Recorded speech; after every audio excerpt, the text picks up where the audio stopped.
بەخێر بم بۆ ڤیددیوەیەکی تازە لەو ڤیددیو ئەوڕۆ باسی کۆنفرانسی گەلاکسی ئەمپاکی سامسونگ دەکەم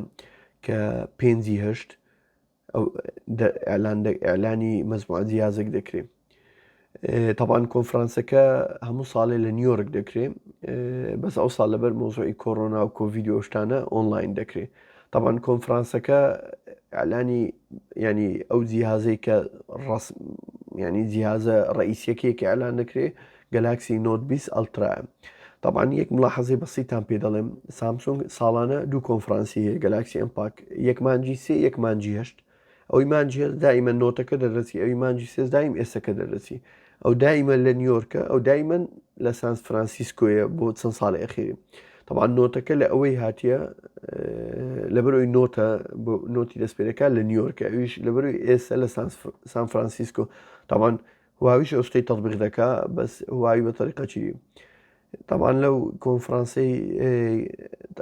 ئەوەندەی کە حەسەب ڕوویمەرەکان و ئەوەندەی ئیشاعەکان کە دەرچوونە گەلاکسی نۆت 20 ئەلترا ئەلان دەکرێت، وزایدەن نۆت 20 پلس. ئەم بەس باسی نۆت 20 ئەلترا دەکەم، تقریبەن نفسی سیستەمی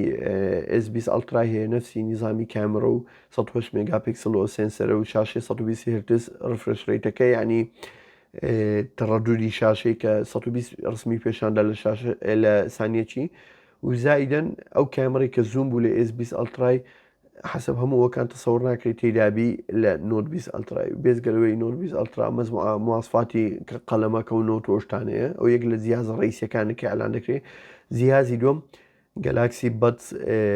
20 پلس پلسە، ئەوی شکلی بە فاسولی دەچی، ئەو سەماعی تازەی سامسونگ ئەویش ئەلان دەکرێت. جیازی پاشوی گەلاکسی تاب S7 لەگە تاب S7 پڕۆ، هەردووشیان نیزامی ئەندرۆیدیان لەسرە. طبعاً تاب S7 پرۆیەکە شاشەی 120 هرتزە و زایدەن ئامۆلێدا، ینی دەبتە منافسەی سەرسەختی ئایپاد پرۆ. مواصفاتەکانی وەک هاردوێر ینی سناپدراگۆنی 165 پلاس، شاشەی گەورە، فول شاشە، کوارد سەماع ینی 4 سەماعی هەیە و بێجگەلەوەی کە شەحنی سەریع و ینی ئەتا بڵێ مواصفاتەکانی ئاخیر مواصفاتە، بەس پرسیارەکە لێرە ئایا منافسەی ئایپاد پرۆی پێ دەکرێت لەبەرەوەی ئەوەی دیڤەلۆپەرەکان و متەوەڕەکان بۆ ئایپادی دەکەن و ئەو هەموو بەرنامە عەجایبی دروست دەکەن ئەندرۆید لە ئەندرۆید نییە، لەبەرەوەی گوگڵ نیزامی ئەندرۆیدی لە تابلێت بە تەواوەتی پشتگوێ خستێ، ینی بۆیە نەزەخ لە دیڤەلۆپەرەکان دەکانە دیڤەلۆپەرەکانیش خەمیانە بەرنامە دروستکەن بۆ تابلێت، لەبەرەوەی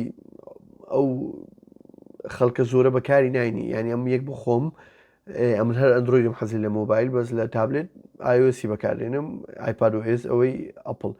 لەبەروی ئەو بەرنامانی کە لە ئایپادی هەیە لە ئەندرۆیدی نییە بەداخەوە. ینی ئەندرۆید ئەو شاشە گەوری ئێستا مەسەن وەک گوتم تاب S7 ئەو هەموو شاشە ئەو هەموو مواصفات و شتە شازەی هەیە، متەوەڕەکان ئیستیغلالیان نەکردێت، لەبەرەوەی ئەو ئەپلیکیشنانێکی هەیە بزەبەت ئەپلیکیشنی مۆبایلەکەیە، بەس سترێچ کرا ڕاشی شرایە بۆی بەسەر بەقەدەر و شاشەی ببی. هیوادارم گوگڵ بەردەوام ینی لەوەی کە دامی مۆبایل دەکات دامی ئایپادیش بکە، ینی ئافو دامی تابلێتەکانیش بکە، بزجیان نەخە. جیهازە چیدی ئەوەیە گەلاکسی وۆچ 3ە. طبعاً گەلاکسی وۆچ 3 ئەو ڕۆتەیت ڕینگەکەی هەبوو ئەوی کە پێشتر لە گەلاکسی وۆچ هەبوو، لە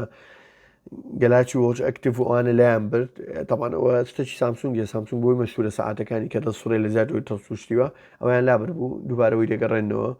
شتێکی باشە کە دەگەڕێنەوە و مەزموع مواصفاتێکی تەحسینات توشتیوای تێدایە. و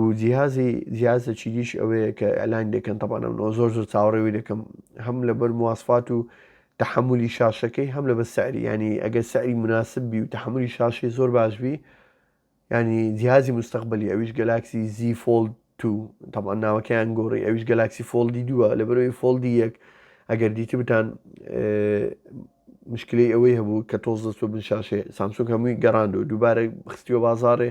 ئەو مشکلەی حەل کرد و زایدەن گوتی عەرزەکیدا ئەو کەسانی کە کڕیان دەیان کڕی شاشەی یەکەم کتێک بچی بە 100 دلاری بۆی بگۆڕن، ینی پاشوی دەبتە $400-500 شتێکی وایە. ئەگەر ئەو شتیان چا کردبی ینی بە تەحمل بی شاشەکەی و زائیدەن ئەو شاشەی دەرێک کە لە فۆڵدی یەک هەیە شاشەکەی زۆر کچکەیە ئێستا کە بە تەواوەتی گۆڕیتیان بەقەدر هەموو بەدیەکەیتی حەزمەکەی ئەو شتەی زۆر شازە نۆچەکەی ناویان لابردیە و مواصفاتەکانی تەمان دەرەجەیەک ڕامی 12 UFS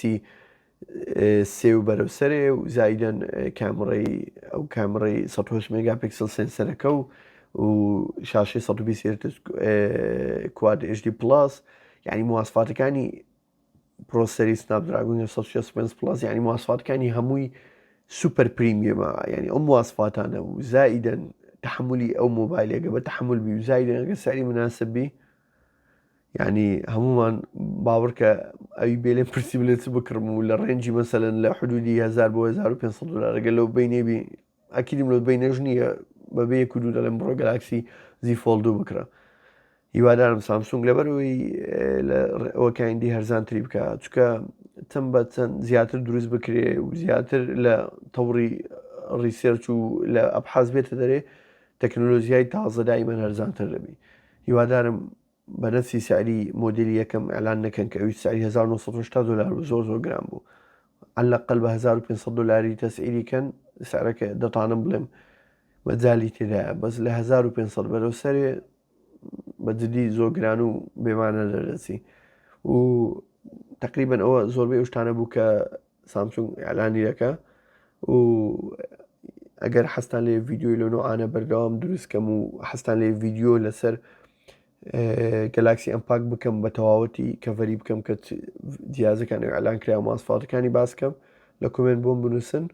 و ئەگەر ڤیددیۆکەتان بەدڵە لایکی بکەن و زایدەن سەبسکرایبی چەنەڵەکەمە بکەن و زەنگوڵەکە ئۆنکەن و ئینشاڵڵا لینکی گەلاکسی ئەمپاک لایف ستریمەکە لە دیسکریپشنی ڤیددیۆیەکە دادنێم و زۆر زۆر سپاس بە هیوای ڤیددیۆی تازە